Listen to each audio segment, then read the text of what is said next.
द्वारिका। द्वारिका में रहकर कृष्ण ने सुखपूर्वक जीवन बिताया। यही रहकर उन्होंने हस्तिनापुर की राजनीति में अपनी गतिविधियां बढ़ाई और 8 स्त्रियों से विवाह कर एक नए कुल और साम्राज्य की स्थापना की। द्वारिका वैकुंठ के समान थी। कृष्ण की 8 पत्नियां थीं, रुक्मिणी, सत्यभामा, जाम्बूति, मित्रवंदा, सत्या, लक्ष्मणा, भद्रा और कालिंदी। इनसे उनका कई पुत्र और पुत्रियों की प्राप्ति हुई। इसके बाद कृष्ण ने भौमासुर नरकासुर द्वारा बंधक बनाई गई लगभग 16,000 स्त्रियों को मुक्त कराकर उन्हें द्वारिका में शरण दी। नरकासुर प्रागज्योतिषपुर का दैत्यराज था जिसने इंद्र को हराकर उनको उनकी नगरी से बाहर निकाल दिया था। नरकासुर के अत्याचार से देवतागण त्राही त्राही कर रहे थे। वह वरुण का छत्र, अदिति के कुंडल और देवताओं की मणि छीनकर त्रिलोक विजयी हो गया था। वह पृथ्वी की हजारों सुंदर कन्याओं का अपहरण कर उनको बंदी बनाकर उनका शोषण करता था।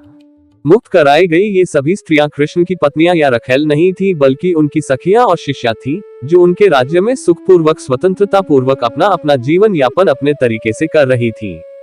पांडवों से कृष्ण की मुलाकात। एक दिन पंचाल के राजा द्रुपद द्वारा द्रौपदी स्वयंवर का आयोजन किया गया। उस काल में पांडव के वनवास के 2 साल में से अज्ञातवास का 1 साल बीत चुका था। कृष्ण भी उस स्वयंवर में गए। वहां उनकी बुआ कुंती के लड़के पांडव भी मौजूद थे। यहीं से पांडवों के साथ कृष्ण की घनिष्ठता का आरंभ हुआ।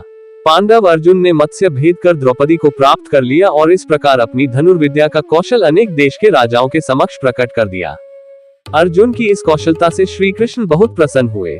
वहीं उन्होंने पांडवों से मित्रता बढ़ाई और वनवास की समाप्ति के बाद वे पांडवों के साथ हस्तिनापुर पहुंचे। कुरुराज धृतराष्ट्र ने पांडवों को इंद्रप्रस्थ के आसपास का प्रदेश दे रखा था। पांडवों ने कृष्ण के द्वारका निर्माण संबंधी अनुभव का लाभ उठाया। उनकी सहायता से उन्होंने भी जंगल के एक भाग को साफ कराकर इंद्रप्रस्थ नगर को अच्छे और सुंदर ढंग से बसाया। इसके बाद कृष्ण द्वारका लौट गए। फिर एक दिन अर्जुन तीर्थाटन के दौरान द्वारिका पहुंच गए। वहां कृष्ण की बहन सुभद्रा को देखकर वे मोहित हो गए। कृष्ण ने दोनों का विवाह करा दिया और इस तरह कृष्ण की अर्जुन से प्रगाढ़ मित्रता हो गई।